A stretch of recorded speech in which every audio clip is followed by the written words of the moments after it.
All right. Hello, everybody. How are we doing today?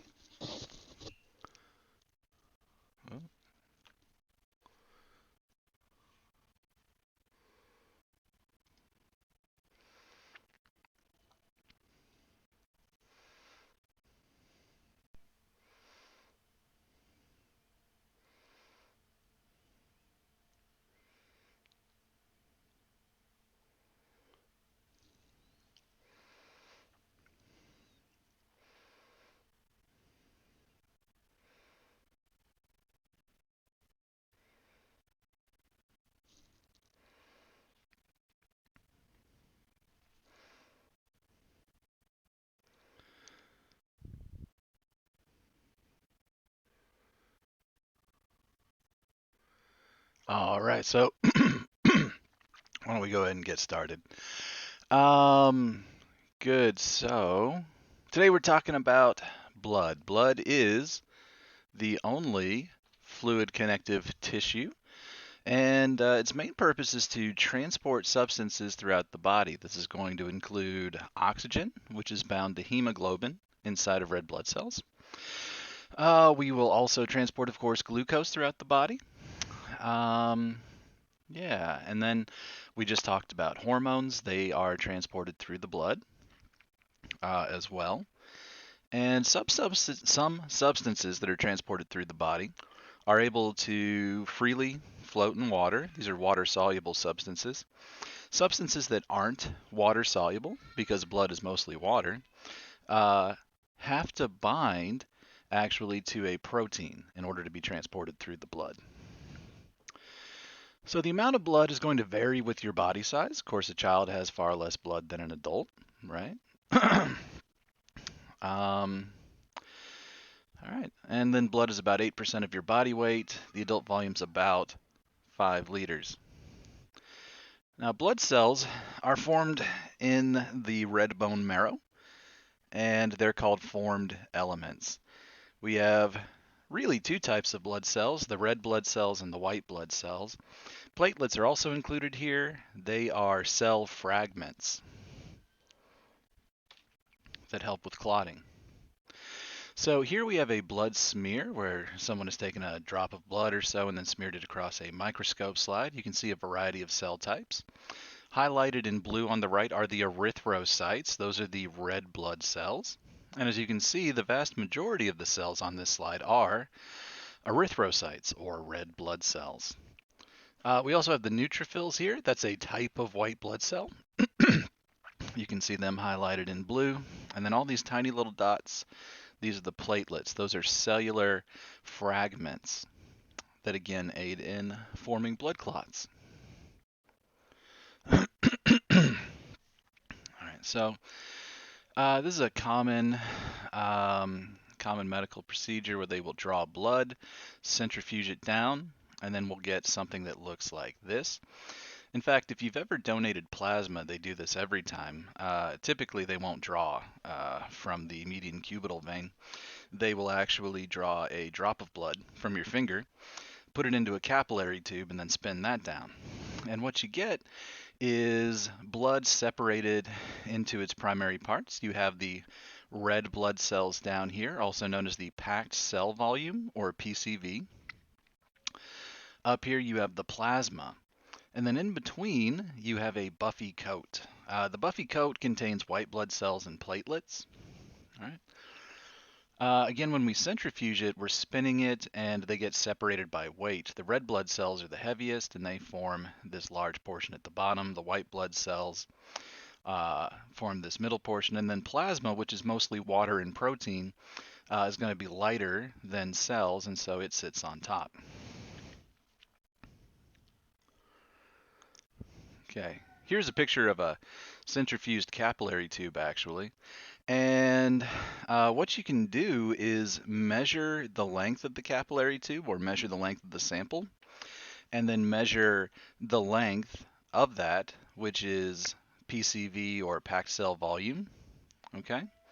And that's going to give you a number called the hematocrit. The hematocrit, again, is a measure of the percent of your blood sample that is red blood cells. What percent of your blood is red blood cells? That's the hematocrit. And the textbook here gives the number of 45%. That's actually the male number. For adult males, it tends to be about 45%. For adult females, it tends to be a little lower, around 42, 43. All right. But let's go with the male number for now. All right, so the hematocrit here is 45%. The Buffy coat takes up around 1%, maybe less than 1% of the length of the sample, and then plasma is going to be about 55% of the length of the sample. Okay. All right. And at the Plasma Donation Center, they have a handy little machine that'll measure this, but you could always do it with a ruler.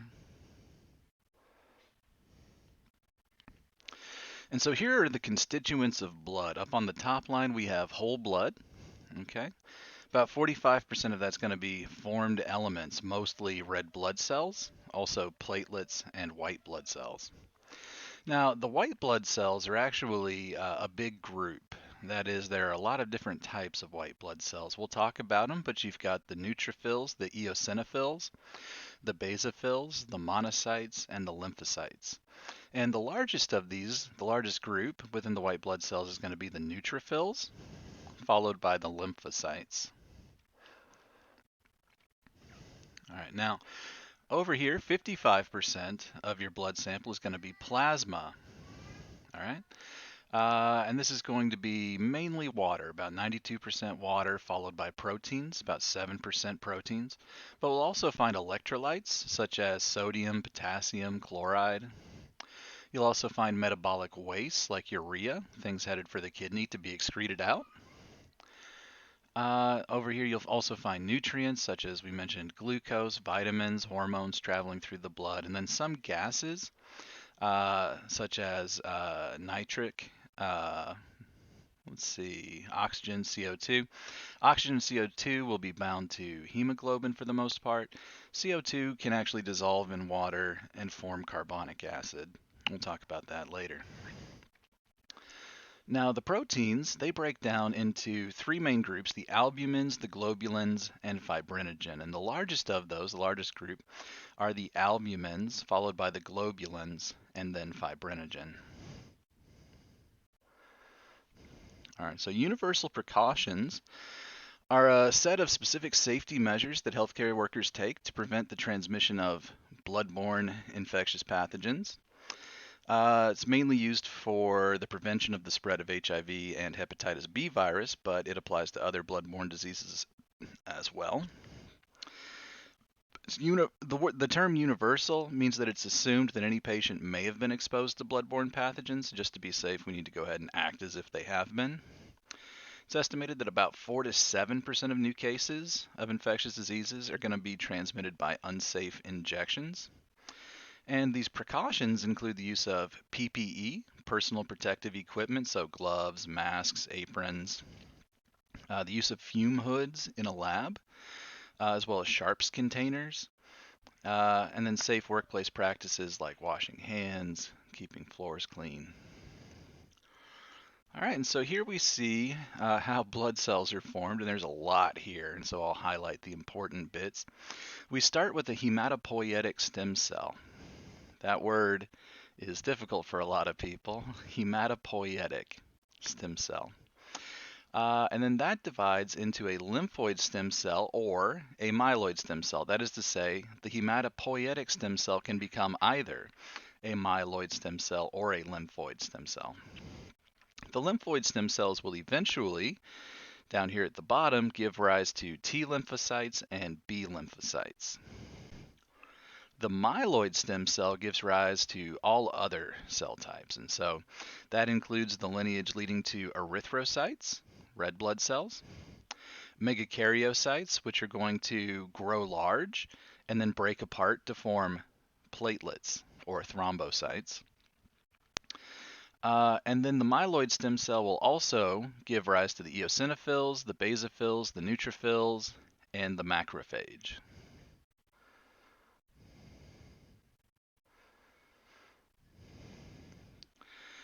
Hematopoiesis is the process of forming blood cells. And these blood cells, they originate in the red bone marrow, all right, from hematopoietic stem cells.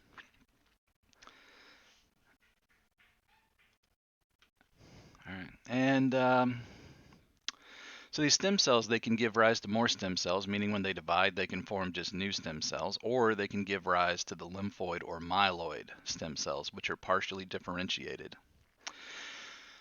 We mentioned the lymphoid stem cells give rise to the lymphocytes, and then the myeloid stem cells give rise to all other cell types. You've got the red blood cells, most of the white blood cells, and then platelets. Well, megakaryocytes, which break apart to form platelets. Here we have the red blood cells, also called the erythrocytes, and they look like a biconcave disc. What does that mean? It means it's a disc that's concave on two sides. Personally, I think it looks kind of like a rubber raft. All right, so, all right, they are 1/3 hemoglobin. Hemoglobin is a protein which contains iron. And of that hemoglobin, a portion will be oxyhemoglobin, meaning it's bound to oxygen, and a portion will be deoxyhemoglobin, meaning it is not bound to oxygen, not carrying oxygen. Red blood cells lack nuclei, that is, they do not have a nucleus, and so they can't divide on their own. They're created, they live their life, and at the end of about 120 days, they are destroyed. They also have no mitochondria, so they can only carry out glycolysis, no advanced cellular respiration. They cannot divide. Yeah. All right, so erythrocytes, they're also very small as far as human cells go. Here you can see some under an electron microscope. Here's a colored electron micrograph over here. Here are some blood cells passing through some small capillaries, looks like maybe in the lung.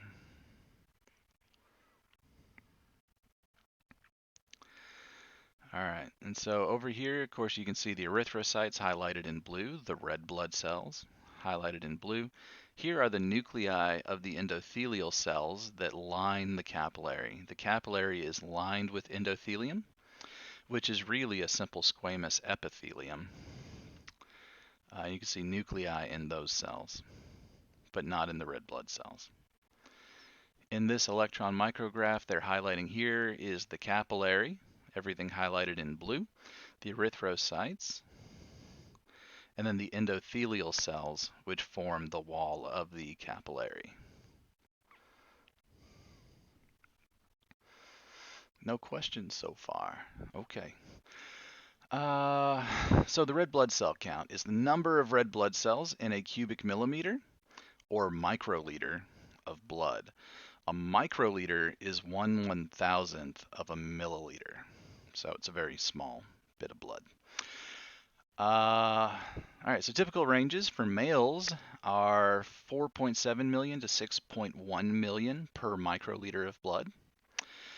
And this symbol, it's the Greek letter mu, and we use it to represent micro in the metric system. So that's microliter. Why? Because ml is already taken by milliliter. Anyway, for adult females, it's about 4.2 to 5.4 million per microliter. And for children, it's about 4.5 to 5.1 million per microliter. The red blood cell counts are useful for diagnosing diseases and evaluating their progress. Changes in red blood cell counts reflect changes in blood's oxygen carrying capacity. So the more red blood cells you have per microliter of blood, the more the more oxygen you can transport in the blood.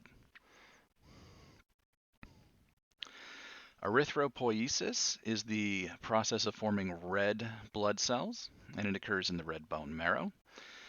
Low blood oxygen causes the kidneys and the liver to release the hormone EPO, or erythropoietin, which stimulates the red blood cells, stimulates the myeloid stem cells in the red bone marrow to produce red blood cells. And it's a negative feedback mechanism. So basically, oxygen is low. That's detected by the liver and the kidney. They release erythropoietin. Erythropoietin travels to the red bone marrow, stimulates the production of red blood cells. New red blood cells carry more oxygen, which is going to shut off this process up here. Okay, oxygen saturation rises, and so we shut off the process of releasing erythropoietin. Now, this process takes a few days. It's not immediate. That is, the formation of many new red blood cells will take time. So, dietary factors that affect red blood cell production are a lack of vitamin B12 and folic acid, as well as iron. Vitamin B12 and folic acid are required for DNA synthesis, and that's why they're some of the most important constituents of prenatal vitamins. When you're pregnant, the embryo or fetus is, depending on which stage you're at, is dividing constantly. That is, it is building new cells constantly. Every time you build new cells, you need uh, folic acid or folate and vitamin B12 to synthesize new DNA. Now, this is true even for red blood cells, which do not have nuclei. So if you don't have nuclei, you don't have DNA. Why are we worrying about that? Well, if we go back, okay, you can see in the line here all of the cell types that are dividing to become eventually erythrocytes. They do have nuclei. And so the late erythroblast, you can see here, kicks out its nucleus, but it and all of the progenitor cells before it had nuclei, and so making them requires folic acid and vitamin B12. Anyway, we also need iron, which is required for hemoglobin synthesis. And so here you can see a couple diseases. We've got iron deficiency. Now, why is this a different color? Of course, you know we are applying stains to these cells. They don't naturally look like this, but this will stain purple due to the lack of iron and the lack of hemoglobin. Over here, we've got sickle cell disease, where you can see the cells are sickled. Okay, this occurs due to a mutation in the hemoglobin gene, which causes hemoglobin to actually stack up like a long rod, which is going to stretch out the shape of the cell and make it more fragile, make it more likely to burst.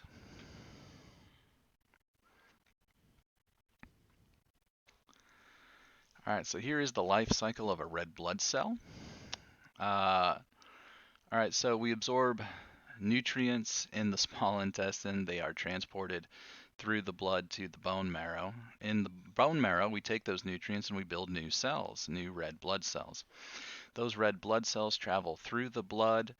Um, all right, old red blood cells will travel to the liver and actually also the spleen, and they'll pass through tiny little filters there. And young new red blood cells pass through the filters just fine, but old ones start breaking apart when they go through the filters. And so the old red blood cells, which break apart in the spleen and the liver, they're going to get phagocytized by a macrophage, and they're going to get recycled. Yeah, so the hemoglobin, we come down here in the liver and we break it into a globin, which is a protein, and then the heme group. The heme group will be recycled into biliverdin and iron. Iron gets sent back to the bone marrow to get turned into new hemoglobin for new red blood cells. Biliverdin gets converted to bilirubin and sent to the gallbladder. It's actually a major component of bile, and so it'll be stored in the gallbladder until it's time to be released into the digestive tract. All right, so here we see the hemoglobin protein. You can see from the colors they chose slight variations on purple to show you that there are 4 subunits. Okay, so this is a protein known as a type of protein known as a tetramer, meaning there are 4 subunits. 1, 2, 3, 4. Each subunit has its own heme group, and the heme group, of course, contains iron. Okay, and what that means is that each subunit can bind 1 atom of oxygen. Okay. Now this is the whole hemoglobin. Over here on the right, we have the heme group. This is the chemical layout for the heme group. At the center, of course, you can see Fe, that's iron. Down here we have biliverdin, which is a chain here, and at the end of it is iron. It's basically the same constituents as the heme group, but they've been rearranged. And then down here we have bilirubin, where we have basically biliverdin, but we've removed the iron. That iron, again, will get sent back up to the red bone marrow to get turned into new hemoglobin, and the bilirubin will be sent to the bile.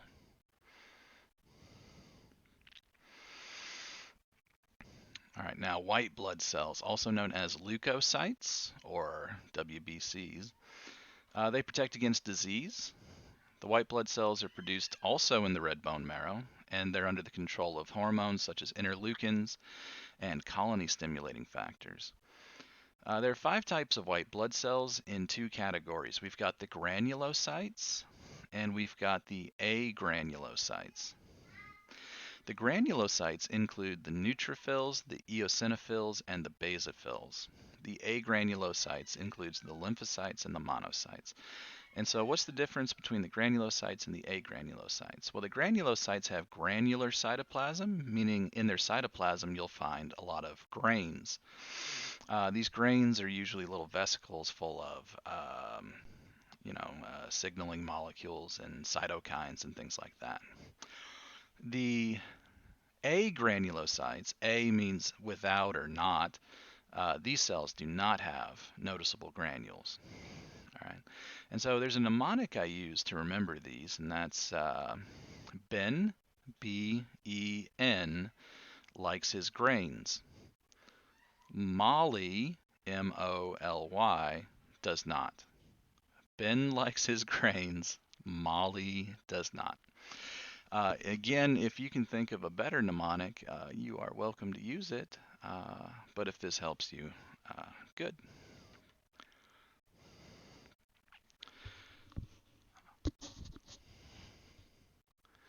All right, I'm going to take a break here real quick. Are you guys able to hear me?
Okay, good, good.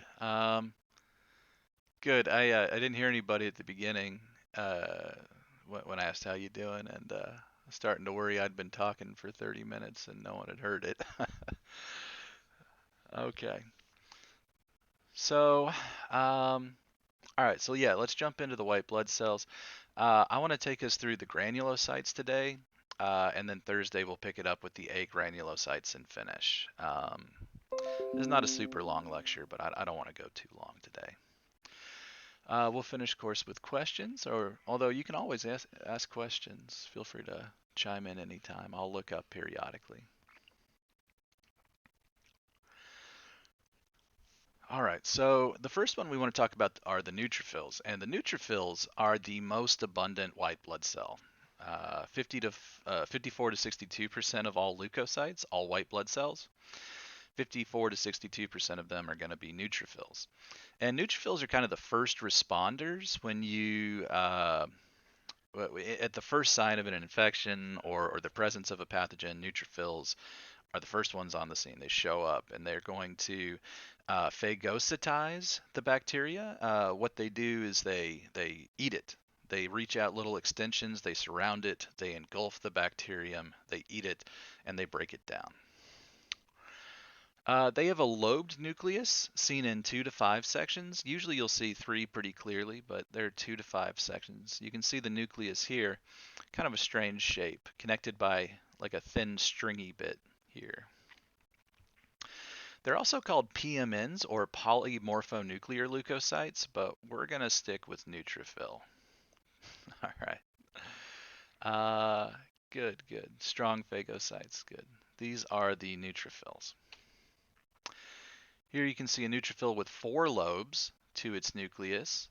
Okay, each one is kind of separate from the others, right? And they're connected by this thin little strand. Here you can see the neutrophil highlighted in blue.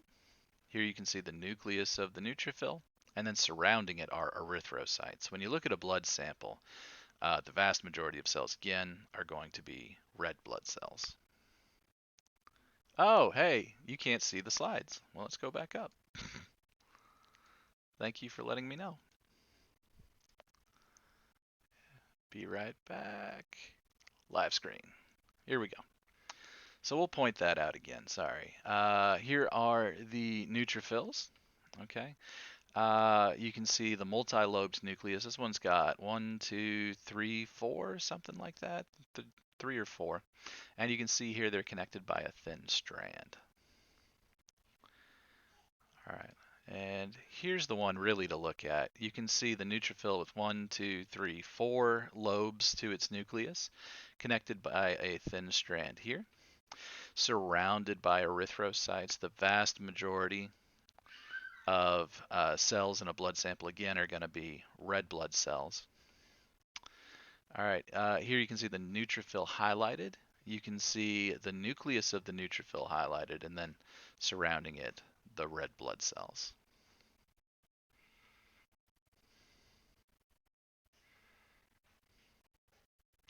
Also, while we're here, let's just look. You can see these kind of grains, right? This granular appearance in the cytoplasm. You can see all these little dots. Kind of looks like there's maybe sand or something dissolved in there, right? All right, and so those are the granules that we're talking about. Neutrophil is the main granulocyte. Here we have an eosinophil, and the eosinophil typically stains dark red because it loves a stain called eosin. We have a stain or dye that we use for these microscope slides called eosin. The eosinophil has granules that love eosin, or they absorb it pretty readily. So that's where it gets its name. All right. And it has these coarse granules. You can see them in here. It looks like a bunch of Orbeez just packed into the cell, right? You guys know Orbeez? and so it has a bilobed nucleus. So you can see here 1, 2, 2 lobes to the nucleus in an eosinophil. And eosinophils are responsible for moderate allergic reactions. It's actually mast cells that are going to be responsible for the allergic reactions we think about most of the time. But eosinophils here, responsible for moderate allergic reactions, and they defend against parasitic worm infestations. Not a whole lot of those around here. And they make up about 1 to 3% of all leukocytes, or 1 to 3% of all white blood cells. They're going to be eosinophils. If you're looking at a blood panel and you see that the eosinophils are elevated, then you know you're probably looking at, or possibly looking at, a parasitic worm infestation or maybe an allergic reaction. I didn't say it a minute ago, but with neutrophils, they're elevated in bacterial infections. So if you're looking at a blood panel and you see the neutrophils are elevated, it could be a bacterial infection. So moving on, we see the eosinophil again. Okay, highlighted in blue, you can see here the nucleus, which is bilobed again, 2 lobes, surrounded by the erythrocytes. Here they've highlighted the cytoplasmic granules, which again kind of look like a bunch of Orbeez just packed in there.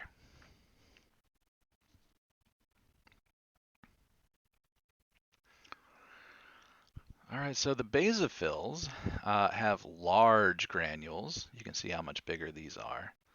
A little bit bigger than the eosinophils. The basophil is actually a little hard to see through all the granules. That is, the nucleus is a little hard to see through all the granules. These basophils release histamine, which stimulates inflammation. They release heparin, which stops blood from clotting. It's a blood thinner. We can actually give people heparin pharmaceutically now. Basophils are kind of rare. They make up less than 1% of all leukocytes. And they're similar to eosinophils in their size and the shape of the nucleus. So here we have a picture. You've got the basophil highlighted here. You have its nucleus highlighted. We can see two clear lobes here. Good. Cytoplasmic granules, large, dark staining, surrounded by erythrocytes. And just for the heck of it, they highlighted the platelets, these tiny little fragments. Okay, so those are the granulocytes, the neutrophils, the eosinophils, and the basophils. Do we have any questions?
All right, well, I guess that's long enough. Nobody's got any questions. You can always email me if you want.